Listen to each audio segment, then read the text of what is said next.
দুলাল হোসেন বলছি।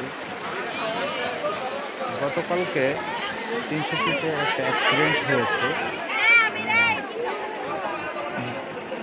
দুইজন জায়গায় ডেথ বডি।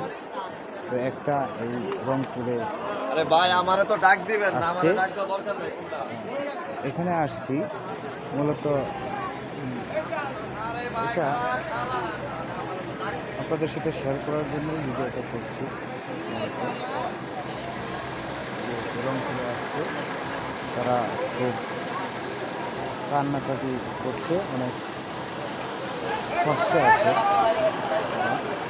যদি এটা আমি এটা উঠে দেখতে চাচ্ছি, বরাবরের মতোই আপনাদের পাশেই আছি। তো এই যে লাশ নামতেছে।